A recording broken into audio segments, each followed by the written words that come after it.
Eu quero convidar você a abrir sua Bíblia no Evangelho segundo escreveu Mateus, capítulo de número 6. Evangelho segundo escreveu Mateus, capítulo de número 6. Nós faremos a leitura do versículo 5 ao versículo de número 8.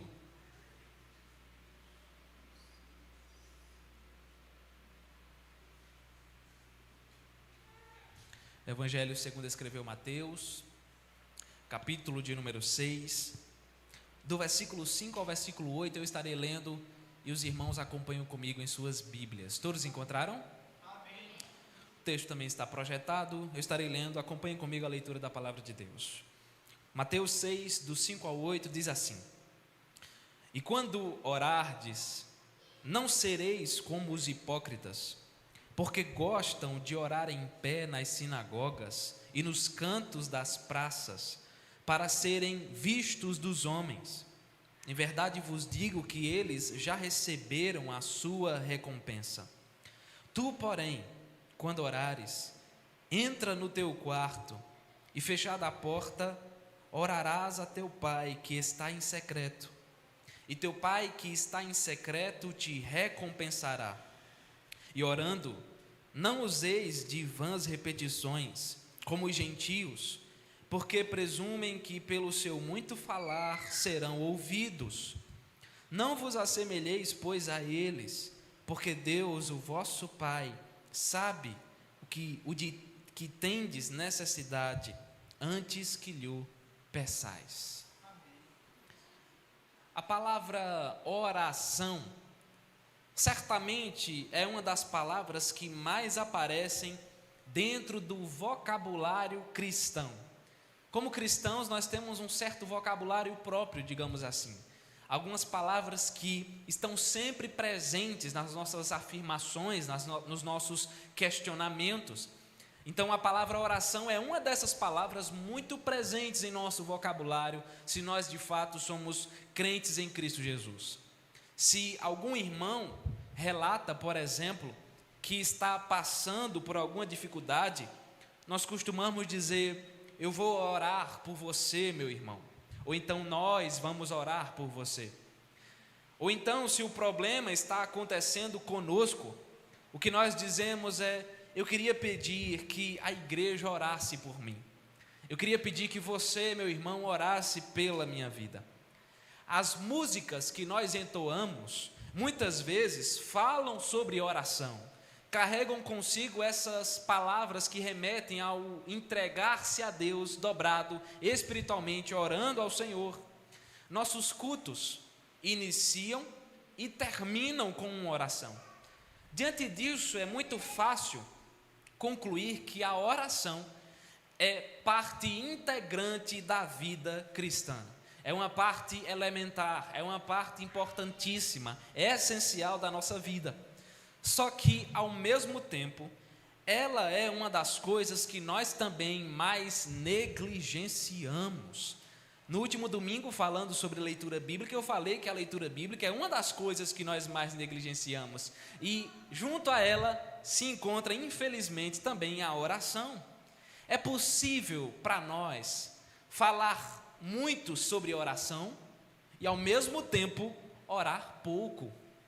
É possível defender com afinco a importância da oração e, ao mesmo tempo, praticá-la de uma maneira tão superficial, de uma maneira apressada, de uma maneira distorcida, de uma maneira antibíblica. O fato é que nós precisamos urgentemente aprender a orar de maneira saudável, a orar de maneira agradável a Deus. E é sobre isso que nos fala esse texto que nós acabamos de ler. Nós podemos afirmar que o propósito central da literatura dos evangelhos, lembre-se que os evangelhos aqui são Mateus, Marcos, Lucas e João. A literatura dos evangelhos traz um relato acerca da pessoa e da obra de Jesus. São apresentados para nós os milagres que Jesus operou, as curas que ele realizou, as conversas que ele teve, os demônios que ele expulsou, os mortos que ele ressuscitou, os relacionamentos que ele construiu e, principalmente, acima de tudo, os ensinamentos que ele deixou para a sua igreja. E é justamente no Evangelho de Mateus que nos é apresentado um dos maiores, ou talvez o maior discurso, a maior pregação de Jesus, onde ele traz os seus ensinamentos ao povo que tinha interesse em ouvi-lo. Do capítulo 5 de Mateus até o capítulo de número 7, nós encontramos aquele que provavelmente é o maior e o mais famoso sermão de Jesus, denominado de Sermão do Monte.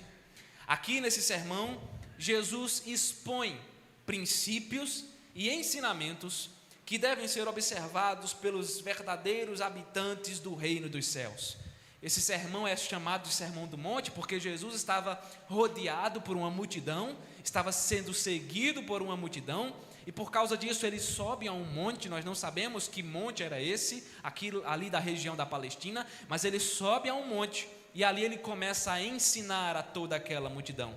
Em outras palavras, nós podemos dizer que Jesus está demonstrando quem são os seus verdadeiros discípulos, de que reino eles fazem parte, o reino dos céus, e como esses discípulos devem viver, uma vez que eles fazem parte desse reino. No versículo 1 do capítulo de número 6, se você observar na sua Bíblia, Jesus estabelece o princípio de que todas as boas obras praticadas pelos crentes, pelos cristãos, pelos filhos de Deus, todas as boas obras devem ser praticadas sem ostentação, sem exibicionismo e sem a busca por uma aprovação social. Em outras palavras, eu, como cristão, não devo fazer coisas boas diante de Deus para agradar os homens, para ser visto pelos homens, mas acima de tudo eu devo praticar boas obras para agradar o Senhor, para ser aprovado pelo Senhor. Jesus já começa o capítulo 6 com essa exortação, porque do versículo 2, se você observar, até o versículo de número 18 desse mesmo capítulo, Jesus aborda 3 práticas que estavam intimamente ligadas a como os judeus da sua época entendiam e enxergavam o que significava uma vida de piedade diante de Deus. O que é uma vida piedosa? Essas 3 práticas resumiam o que ela significava para um judeu. Perceba, se você observar de maneira bem breve, que essas 3 práticas abordadas por Jesus são dar esmolas, orar e jejuar. Do versículo 5 ao versículo 8, Jesus fala então sobre oração, um tema muito recorrente no meio do povo judeu, mas que também era um tema muito distorcido, assim como é para nós hoje. E ele mostra qual é então a essência de uma oração saudável. O que é que marca uma oração verdadeira, saudável, aprovada pelo Senhor? E ele mostra como essa oração deve ser praticada, não para o agrado dos homens, mas para o agrado de Deus. Sendo assim, irmãos, é sobre isso que nós iremos meditar brevemente nessa noite. 2 marcas de uma oração saudável. São muitas, nós podemos dizer, mas aqui no texto tem 2 marcas de uma oração saudável. Uma oração saudável, em primeiro lugar, ela busca a aprovação de Deus. Uma oração saudável busca a aprovação de Deus. Versículos 5 e 6. Acompanhe comigo em sua Bíblia, para você saber que eu não estou mentindo. Perceba que no início do versículo 5, Jesus inicia a sua fala afirmando o seguinte: e quando orardes. Perceba que ele não diz, e se você orar, ou quando você quiser orar, ou então, se por acaso você arrumar um tempinho para orar. Perceba que Jesus argumenta partindo do pressuposto de que os seus discípulos oram. Ele parte da certeza de que o seu povo, a sua igreja, ora. Os crentes verdadeiros são aqueles que entendem que a oração deve ser um hábito frequente, um hábito diário em suas vidas. O Novo Testamento não apresenta nenhuma passagem que fale quanto tempo nós devemos passar em oração? Se é meia hora, 1 hora, 2, 3. Ela não diz, nem tampouco diz quantas vezes nós temos que orar ao longo do dia. Mas uma coisa que a Bíblia deixa claro é que a oração deve acontecer, e acontecer com frequência, acontecer constantemente. A ideia é que o crente vive em oração. Obviamente, quanto mais tempo nós passamos em oração diante de Deus, se quando eu vou orar eu passo meia hora, 1 hora em oração, quanto mais tempo eu passo em oração, obviamente, mais crescimento espiritual nós teremos. Quanto mais nós orarmos, consequentemente, nós seremos mais profundos em nosso relacionamento com o Senhor. No capítulo 5 da primeira carta destinada aos Tessalonicenses, o apóstolo Paulo afirma com grande ênfase dizendo: orai sem cessar. Orem incessantemente, orem constantemente, jamais parem de orar. Vivam a vida de vocês orando.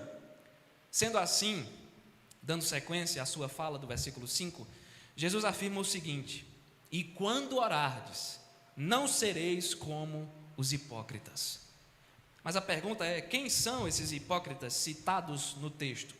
Jesus está falando de maneira específica aqui dos fariseus, os líderes religiosos de Israel naquela época.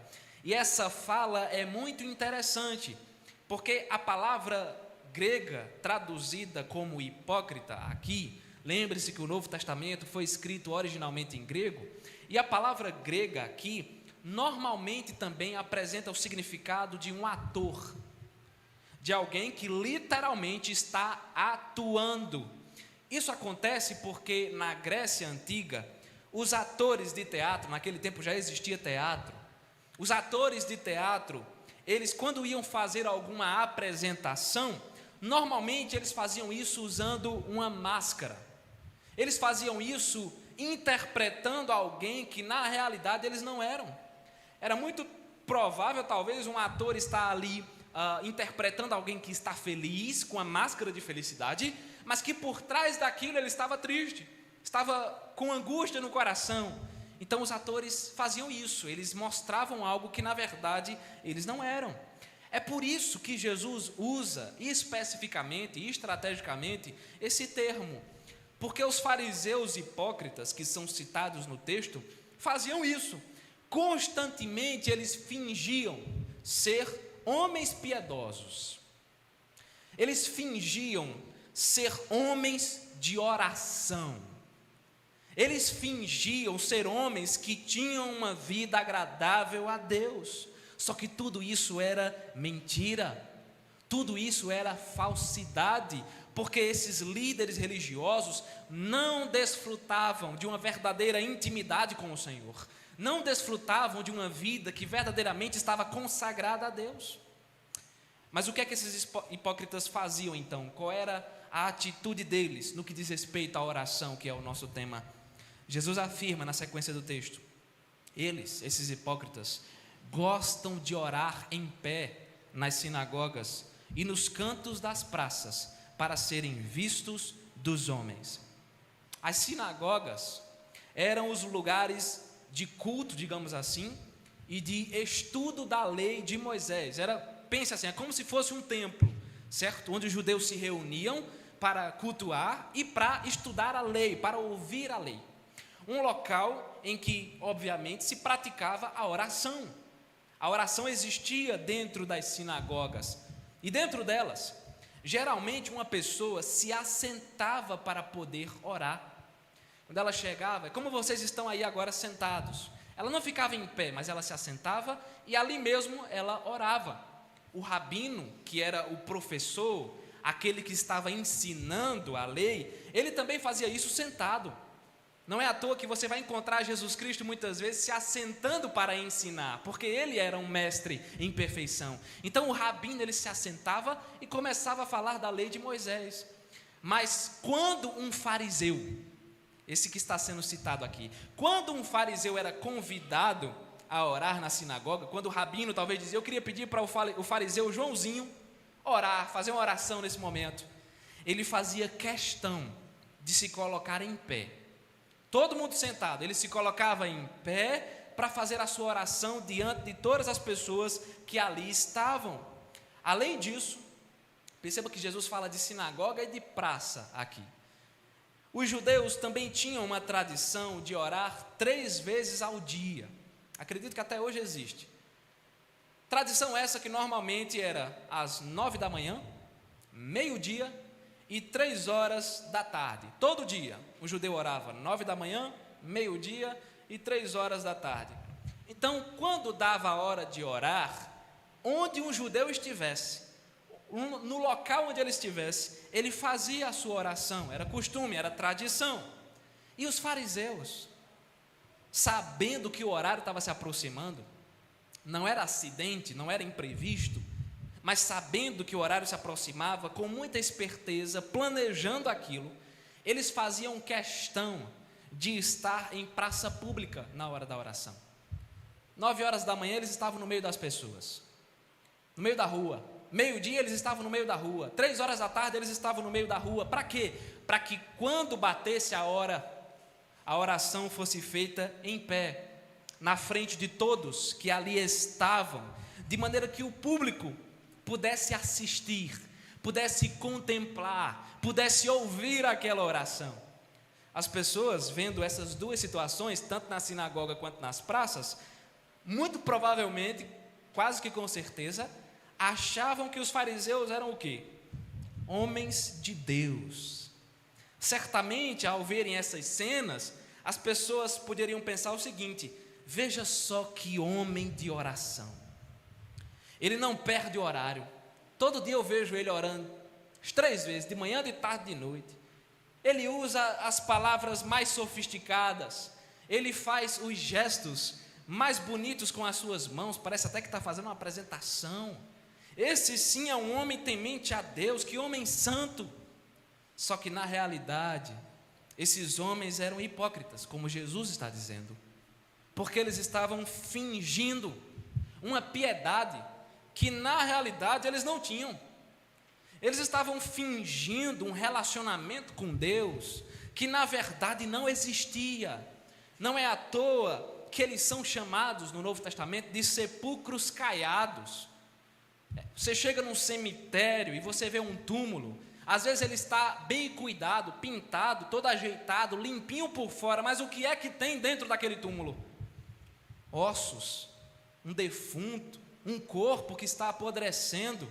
Isso eram os fariseus, bonitos por fora, santos por fora, piedosos por fora, por dentro hipócritas, mentirosos, que jamais temeram a Deus. Jesus então diz que esses hipócritas já receberam a sua recompensa. E qual é a recompensa deles? Os aplausos. Essa é a única coisa que eles receberão, os aplausos dos homens. A semelhança de um ator numa peça de teatro, o salário dos hipócritas seria os aplausos que eles receberiam da sua plateia. De Deus eles não receberiam um ok, de Deus eles não receberiam aprovação, mas o que eles receberiam do Senhor seria a condenação pelos seus atos, ira, julgamento, a mão do Senhor pesando sobre as suas vidas. Eles receberiam a ira de Deus, que se revela do céu contra toda impiedade e perversão dos homens, como diz o apóstolo Paulo escrevendo aos Romanos. Essas atitudes desses homens não demonstravam piedade, elas demonstravam, na verdade, uma ostentação de uma falsa religiosidade. Podia ter nome de oração, podia conter palavras que normalmente são usadas em uma oração, gestos, mas não era oração. Talvez era oração diante dos homens, mas jamais foi oração diante de Deus. No versículo de número 6, Jesus agora nos apresenta um contraste. No versículo 5, se você prestou atenção, nos foi apresentado um padrão desagradável a Deus. Jesus citou a maneira errada de orar, uma oração inválida, uma oração desagradável. Agora, ele cita a maneira correta, um padrão que os seus discípulos devem seguir. É por isso que, se você prestar atenção, ele diz: Tu quem? Você, meu seguidor, meu servo, filho de Deus. Tu, porém, quando orares, entra no teu quarto e fechada a porta, orarás a teu pai que está em secreto, e teu pai que vê em secreto te recompensará.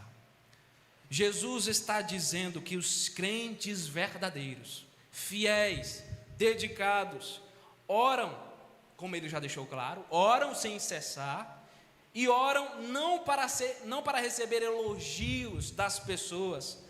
Eles oram não para serem elogiados pelo pastor, pelos presbíteros, pelos irmãos da igreja, mas os crentes de verdade, eles oram para agradar a Deus. Eles oram para crescer em relacionamento com Deus. Eles oram para conhecer a Deus, para conversar com Deus, para se aproximar de Deus, para render a vida aos pés de Deus.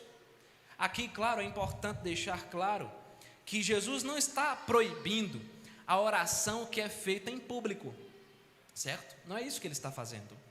Ele também não está proibindo a oração que é feita no templo.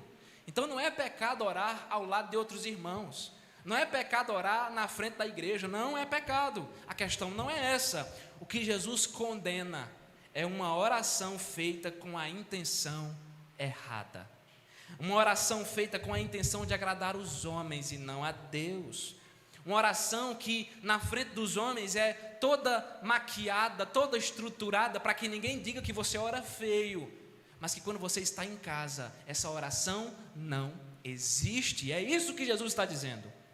Cristo então afirma que uma verdadeira oração, ela é dirigida somente a Deus. A prioridade dela é ser realizada no secreto na maioria das vezes, porque ela é direcionada a Deus. Os homens não precisam ver, os homens não precisam contemplar, Deus é quem precisa estar olhando.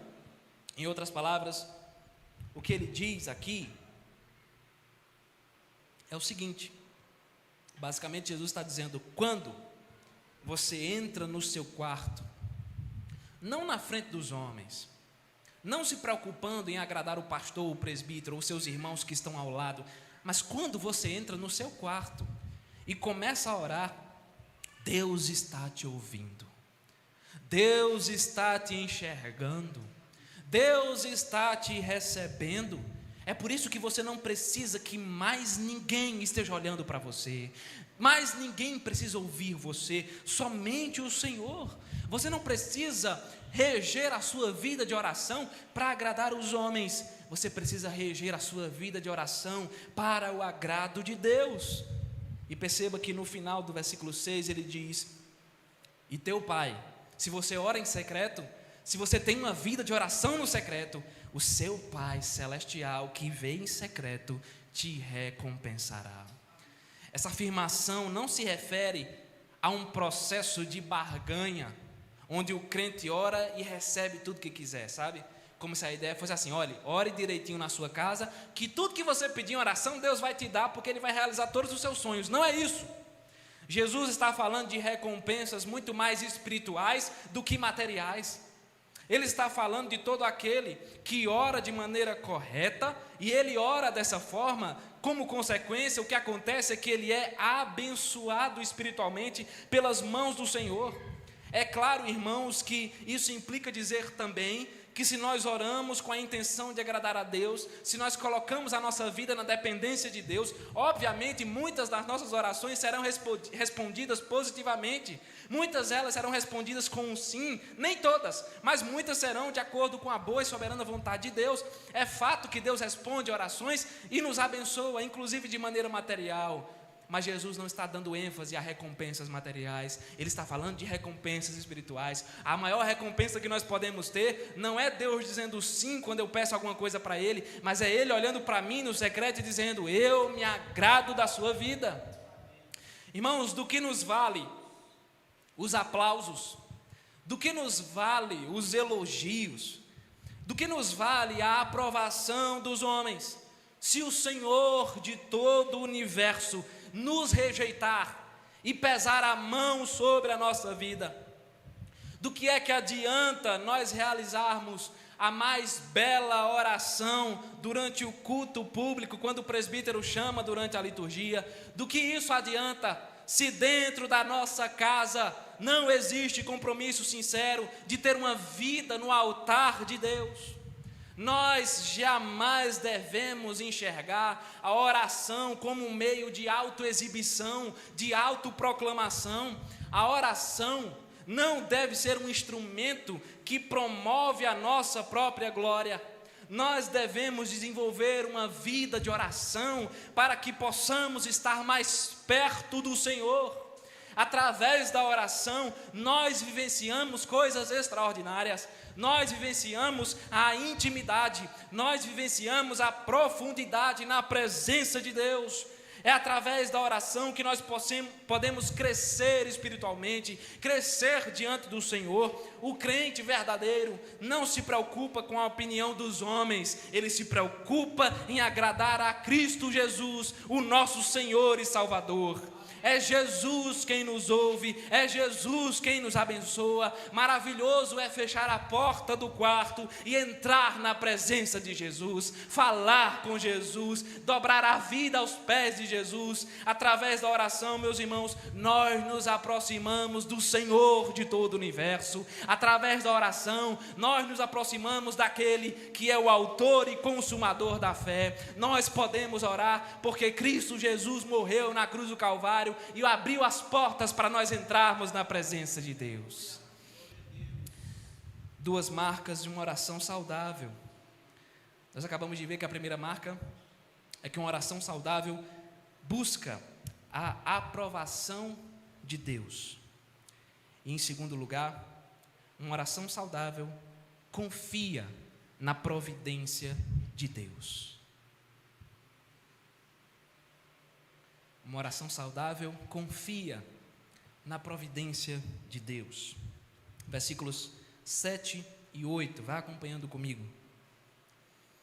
Se antes Jesus fez uma crítica aos fariseus em sua fala, agora, na sequência da sua linha de raciocínio, ele faz uma crítica aos gentios. A crítica até então foi aos judeus, fariseus. A crítica agora é aos gentios, aos pagãos. Quem eram os gentios? Eram todos os demais povos que não serviam e que não temiam a Deus. Todas as demais nações que não pertenciam ao povo de Deus. Só que, apesar de não serem servos de Deus, os gentios também eram um povo muito religioso. Eles tinham os seus próprios deuses, eles tinham a sua própria religião. Religião essa que, obviamente, era falsa e que estava distante da palavra de Deus, mas ainda assim, era um povo muito religioso. Alguns pagãos acreditavam que se eles mencionassem os nomes de todos os seus deuses e dirigissem a cada um deles os seus pedidos, as suas petições, repetindo algumas palavras, as mesmas frases, as mesmas palavras, alguns pagãos acreditavam que dessa forma, falando com todos os deuses, repetindo frases, repetindo palavras, eles teriam então mais chances de ser atendidos. É como se fosse uma espécie de mantra. Sabe, um mantra onde a pessoa fica repetindo a mesma coisa, a mesma frase, várias e várias e várias e várias vezes. Diante disso, os gentios acreditavam que quanto mais eles repetissem a sua oração, e quando eu digo que eles estão repetindo, é repetindo a mesma coisa, exatamente as mesmas palavras, eles achavam que quanto mais eles repetissem, mais chances eles teriam de ser ouvidos e atendidos pelas suas divindades, pelos seus deuses. Um exemplo muito prático disso está relacionado com um deus pagão muito famoso, chamado Baal. No primeiro livro dos Reis, capítulo 18, se encontra o episódio da história do profeta Elias. Lembra do profeta Elias? Nesse episódio, Elias corajosamente desafia os profetas de Baal. para provar quem é o verdadeiro Deus de Israel. Naquele tempo, Israel estava em profunda idolatria, distante do Senhor. Eles estavam sendo conduzidos pelo rei Acabe e pela rainha Jezabel. Lembra de Jezabel? E nesse reinado, Baal, um deus pagão, estava sendo cultuado e adorado no meio de Israel. O profeta Elias, consagrado ao Senhor, temente a Deus, desafia então não somente um profeta, mas ele desafia 450 profetas de Baal. Um homem se coloca diante de 450 profetas e faz um desafio, propondo que 2 altares sejam levantados, onde em cada um deles seja colocado um novilho. Eles então clamariam, a ideia é que Elias e os 400 profetas clamariam, e o Deus que respondesse primeiro, o Deus que respondesse com fogo do céu, consumindo o novilho, aquele sacrifício, seria então reconhecido como o Deus verdadeiro, o Deus de Israel. Aí lá vai os profetas de Baal, 450 homens se colocam ali, vão primeiro, e por horas e horas, você pensa que foi por meia hora? Alguns minutos? Horas e horas, eles estão ali ao redor daquele altar, fazendo orações, repetindo orações, clamando, dançando, se ferindo com facas, e não é meia hora não, o texto diz que é desde manhã cedo até o meio-dia. Talvez se eles pegaram de 6 horas da manhã, imagina aí, várias horas, orando, repetindo frase, fazendo de tudo, chamando por Baal. Mas apesar de toda essa repetição, nada acontece. Baal não está lá, o fogo não desce do céu. O profeta Elias, ele era meio gaiato, não sei se ele era nordestino, mas ele era meio debochado. Ele tira uma onda com aqueles profetas dizendo: olha, vocês devem gritar mais alto, porque talvez Baal esteja dormindo, talvez ele esteja no banheiro essas horas, não esteja escutando vocês, gritem mais alto. Após isso, quando o fracasso está escancarado, Elias vai até o seu altar, coloca o sacrifício, mas não somente isso, ele ordena que joguem água 3 vezes sobre aquele altar, a ponto de encher uma valeta de água ao redor do altar. Sabe o que Elias faz após isso? Diante de 6 horas de petições daqueles 450 profetas, Elias faz uma oração. Uma oração simples, objetiva, sem repetições, sem retornar para o início. E de imediato, o fogo do Senhor desce do céu e consome não somente o holocausto, mas a lenha, as pedras, o chão e toda a água que estava naquela valeta. Louvado seja Deus. É por isso, meus irmãos, que Jesus afirma no versículo 7: e quando orardes, orando, não useis de vãs repetições, como os gentios, porque presumem que pelo seu muito falar serão ouvidos. E aqui é importante nós ressaltarmos que quando Jesus diz essas palavras, Ele não está proibindo a perseverança na oração, como por exemplo, aquele período da sua vida, que você está orando por uma determinada coisa, todos os dias você ora pela sua família, todos os dias você ora pelo seu trabalho, todos os dias você ora pela sua saúde, e Deus parece que está em silêncio, Deus não está respondendo, e aí você continua orando, apresentando aquela causa no lugar da oração, constantemente, até que você tenha algum tipo de resposta. Essa atitude não se caracteriza como vã repetição, não entenda errado. Você orar todos os dias pela sua família, pela sua saúde, pelo seu trabalho, pela sua vida, isso não é vã repetição. Isso se trata, na verdade, de uma perseverança em clamar a Deus, perseverança em demonstrar humildade, perseverança em demonstrar dependência de Deus, perseverança em demonstrar confiança no Senhor. Existe muita diferença entre perseverar em oração e se utilizar de vãs repetições, não é a mesma coisa. A Bíblia nos ensina a perseverar em oração. Por que você acha que Paulo disse orai sem cessar? Ela nos ensina a orar todos os dias, por causas, às vezes passar anos e anos e anos orando pela mesma coisa. Ela nos ensina isso, mas ela não nos ensina a praticar vãs repetições. Deus se agrada quando nós intercedemos diariamente por uma determinada causa, demonstrando confiança nele, até que ele nos dê uma resposta.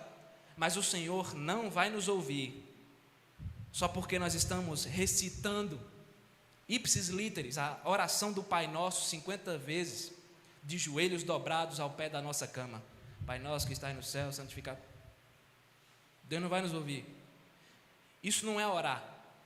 Isso é agir como um pagão, realizando repetições que não valem de nada diante do Senhor.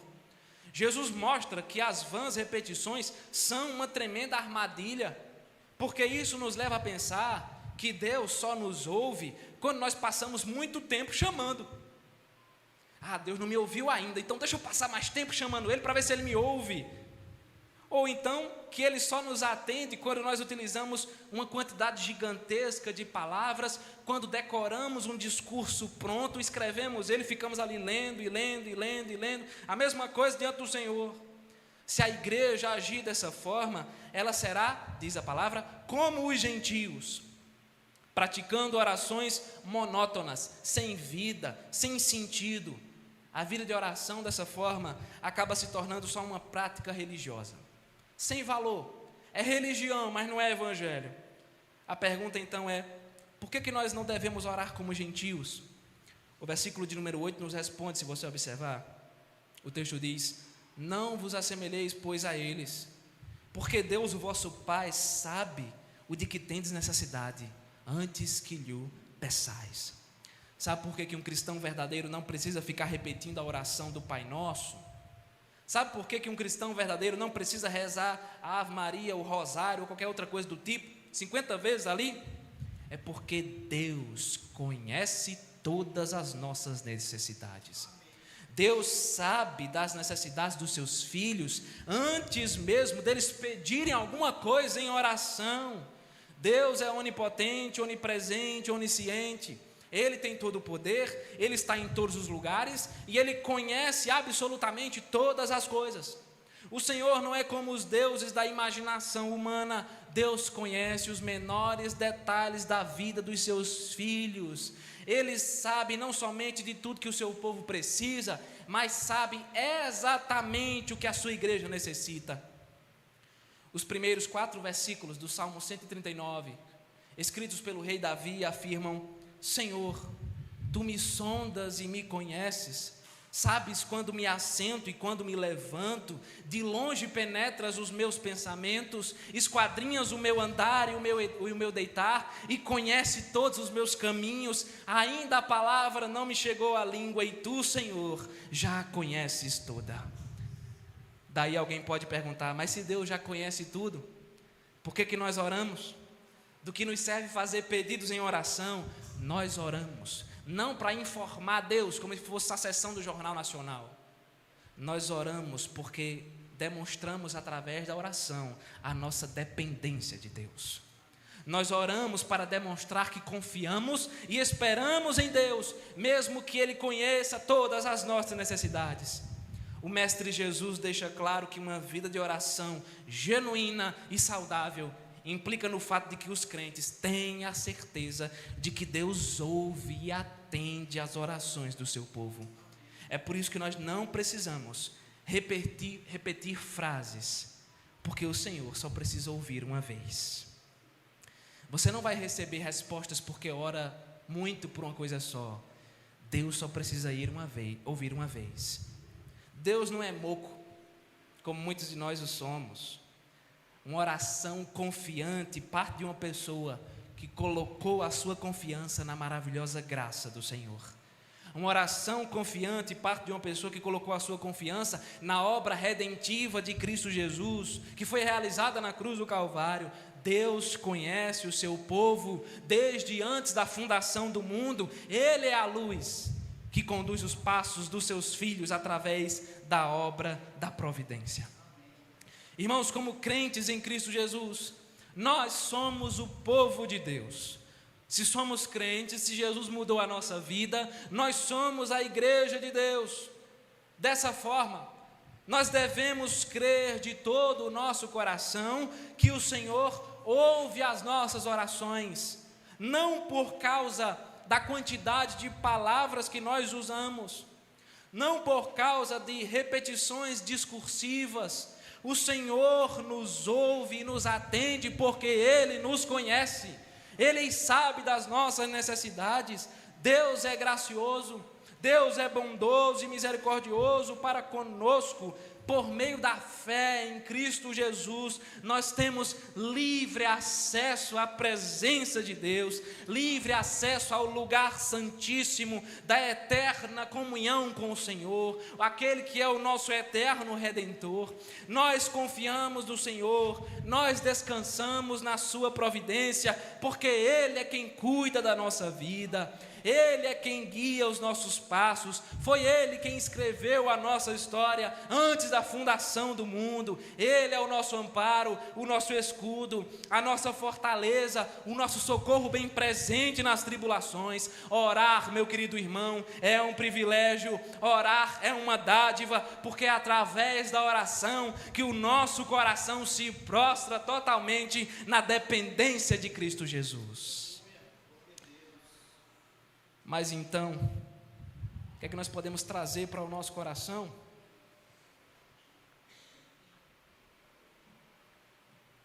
O que é que você pode levar para a sua vida de oração? Eu queria destacar algumas coisas para nós concluirmos. Nós precisamos, meus irmãos, urgentemente fazer uma análise sincera. A gente gosta de mascarar as coisas. A gente gosta de fingir que nada está errado, mas nós precisamos fazer uma análise sincera do nosso próprio coração. Perceba que muitas vezes nós agimos como esses hipócritas. Nós somos como eles.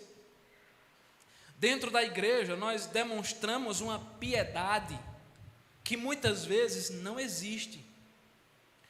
Nós não pensamos duas vezes na hora de colocar a roupa da piedade, de entrar por essas portas e vestir a roupa do santo que sempre faz tudo certo e que não peca. Uma piedade que muitas vezes não existe. Dentro da igreja nós demonstramos uma santidade que muitas vezes nós não praticamos. Só praticamos aqui dentro, nessas quatro paredes. Lá fora é diferente. Aqui dentro nós colocamos a máscara dos crentes. Aqui ela está no meu rosto, me escondendo, para que ninguém veja quem eu realmente sou. Mas lá fora, muitas vezes nós agimos como os ímpios. Se alguém não sabe que nós somos crentes, ela não diz nunca que a gente é crente, porque a gente não demonstra isso na nossa vida. Aqui dentro nós abrimos a boca para dizer amém, glória a Deus, louvado seja Deus, ô glória, feito Giovanni fala. Mas lá fora, nós vivemos como se Deus não existisse, como se Ele não estivesse olhando para nós, como se Ele não estivesse nos vendo em todo lugar. É uma forma de ateísmo praticante. Você vive como se Deus não existisse. Isso se evidencia, sabe onde especificamente? Na nossa vida de oração. Nós somos um povo que não ora. Você acha que nós oramos? Nós somos um povo que não ora. E eu não tenho medo de falar isso não. E se nós oramos pouco. Dentro da igreja, se o pastor chama para orar, né? O irmão se acalma, porque às vezes dá um nervoso, né? Aí levanta a voz, usa as palavras mais bonitas. E aqui eu não estou falando de ninguém não, tá? Estou dando um exemplo. Usa as palavras mais bonitas, se esforça para orar bem, terminou a oração, que bom, fiz uma oração bonita, não gaguejei, não errei as palavras, mas durante a semana, de segunda a sábado, isso é o domingo, né? De segunda a sábado, muitos desses irmãos não buscam a Deus em nenhum momento. Não é que, porque falhou uma vez ou duas, nenhum momento. Só Deus conhece a sua vida, meu querido irmão. Eu não sei como é a sua vida dentro da sua casa. Por isso não estou falando de ninguém. Só Deus conhece a sua vida. Mas eu tenho certeza que muita gente do cristianismo brasileiro vive dessa forma. Ora na igreja, mas em casa a oração não existe. E às vezes quando não consegue orar na igreja é porque não ora em casa. Aí não pratica, como é que vai saber orar? Meu irmão, sua oração pode até ser muito bonita aqui dentro. Você talvez tenha o talento de fazer uma boa oração durante o culto.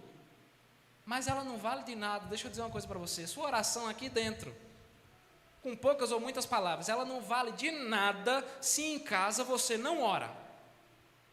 Ela não vale de nada. Que pecado, meus irmãos, que pecado, porque aqui dentro nós queremos sempre mostrar que somos crentes. Nós não queremos que ninguém nos exorte, nós não queremos que ninguém diga que nós estamos fazendo alguma coisa errada, dentro ou fora da igreja. Nós não queremos que nenhum irmão chegue para nós e diga: meu irmão, olha, eu acho que isso aqui que você fez não foi certo, vamos mudar, vamos ajeitar, porque Deus não se agrada disso. A gente não quer que ninguém fale isso para a gente. Só que em casa nós não temos vida com Deus. Nós queremos receber elogios, aplausos, quando na verdade a nossa vida não tem nenhuma proximidade com o Senhor. Você tem familiares, não tem? Seja pai, mãe, irmão, tio. E dentro da sua família você certamente tem pessoas das quais você gosta muito, não é? Pessoas que você conhece. Mas imagine se você nunca conversasse com essas pessoas. Como é que você iria conhecê-las? Só olhando para a cara delas, você acha que ia ser o suficiente? Ia chegar uma revelação para você? Obviamente que não, nós temos que falar com as pessoas para conhecê-las. Por que então? Nós queremos conhecer a Deus, mas não falamos com Ele. Porque Deus fala conosco através da sua palavra. Nós vimos domingo passado que essa é a palavra de Deus. Ele fala conosco nessa palavra. E nós falamos com Ele através da oração. Nós não conhecemos a Deus porque não falamos com Ele. Não é à toa que o culto, isso aqui não é só daqui não, mas eu vou fazer de maneira geral. Vou falar daqui mesmo. O culto mais vazio da nossa igreja, sabe qual é? O culto de oração. Isso quer dizer alguma coisa, não quer não? O culto mais vazio da nossa igreja é justamente aquele que carrega a ênfase da oração. Eu sei que tem irmãos que não podem vir, certo? Nós não generalizamos nada aqui. Obviamente tem gente que não pode, por motivos de trabalho, por motivos de saúde, por motivos familiares. Justifica. Mas tem sim muita gente que pode vir. Pode fazer um esforço. Não é um esforço para o pastor Lucas, nem para o presbítero. Para Deus. Muita gente pode fazer esse esforço. O culto de oração tem no máximo 1 hora. Às vezes a gente começa aqui 7 horas, 8 horas já está acabando. Mas muitas pessoas não vêm. E não é porque estavam tão cansadas que passaram todo aquele tempo, chegaram em casa 7 horas e foram dormir, e só acordaram no outro dia. Não. Às vezes vai dormir mais tarde, mas aquele tempo que poderia estar buscando a Deus com o povo de Deus, na oração, passa assistindo televisão, mexendo no celular ou fazendo qualquer outra coisa. Isso não é à toa. Não é à toa. Da mesma forma, meus irmãos, que nós precisamos comer e beber água todos os dias para que a gente não morra, também nós precisamos orar e ler a Bíblia todos os dias para que nós não morramos espiritualmente. Se você é crente, meu querido irmão, deixa eu dizer para você, você precisa orar. Deus não precisa das suas orações. Ele não depende das suas orações, mas você depende da oração.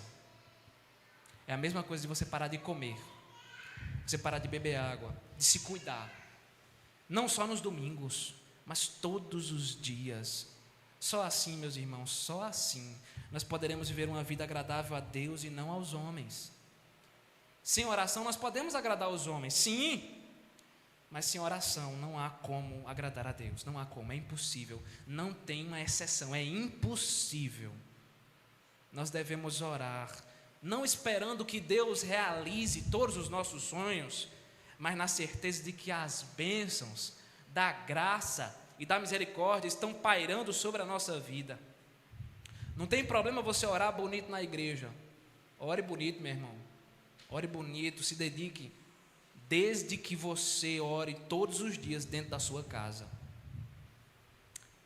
Deixa eu fazer uma pergunta para toda a igreja. Quero que vocês respondam. Você quer se aproximar mais intimamente de Deus? Amém? Amém. Foi fraco. Você quer se aproximar mais intimamente de Deus? Amém? Amém. Então tenha uma vida de oração. É vida, é estilo de vida. Ler Bíblia, orar, ser santo e falar de Jesus é estilo de vida. Converse com Deus. A oração não é um discurso decorado que você diariamente coloca diante de Deus, repetindo as mesmas coisas, exatamente as mesmas palavras, as mesmas frases, de forma mecânica, sem vida. Orar não é ficar repetindo o Pai Nosso, terminou, começa de novo, terminou, começa de novo. Orar não é ficar repetindo Ave Maria, Santo Anjo do Senhor. Você ora adorando a Deus com as suas palavras. Você ora confessando os seus pecados. Você ora agradecendo pelas bênçãos e pelas vitórias que Deus já tem dado a você. Você ora ao mesmo tempo em que também coloca todas as suas necessidades aos pés do Senhor. Vou fazer outra pergunta. Você confia em Deus? Amém? Amém. Você depende de Deus? Amém? Amém. Então tenha uma vida de oração, porque é através dela que você demonstra dependência e confiança no Senhor. E eu concluo com isso. Nós muitas vezes procuramos todo mundo. Procuramos o médico. Temos aqui, Débora está caminhando para ser uma já já. Procuramos o advogado. Temos ali Jéssica. Procuramos o contador. Se tem algum contador eu não conheço na igreja. Nós procuramos o psicólogo, quando o primeiro lugar para o qual nós deveríamos correr é o lugar da oração. Nós procuramos todo mundo e só no final a gente lembra de procurar Deus. Já prestou atenção? Quantas vezes você está sentindo uma dor e antes de tomar o remédio você ora? O que é que a gente faz normalmente? A gente toma o remédio e às vezes nem ora, né? Toma o remédio, vai passar. Nos falta essa dependência de Senhor, estou com dor, vou tomar essa medicação porque é tua providência para me ajudar a ficar bem, mas eu sei que a cura vem do Senhor. Dependência de Deus. Deposite todas as suas esperanças em Deus. Derrame todas as suas lágrimas aos pés do Senhor. Deus não vai fazer tudo do jeito que você espera ou planeja. Na maioria das vezes os planos deles são bem diferentes dos nossos, mas o que nos conforta é saber que a vontade de Deus é boa, perfeita e agradável. Louvado seja o Senhor, porque Ele é quem está no controle da nossa vida. Se é para chorar, chore aos pés de Deus, peça, clame, interceda, persevere diariamente, porque Deus ouve as nossas orações. Você não precisa de vãs repetições, você precisa esperar no Senhor. O Salmo 27 afirma: espera pelo Senhor, tem bom ânimo e fortifique-se o teu coração. Espera, pois, pelo Senhor. Que nós possamos buscar uma vida de oração sincera, real, que nos aproxima de Deus e nos faz crescer espiritualmente na dependência dEle.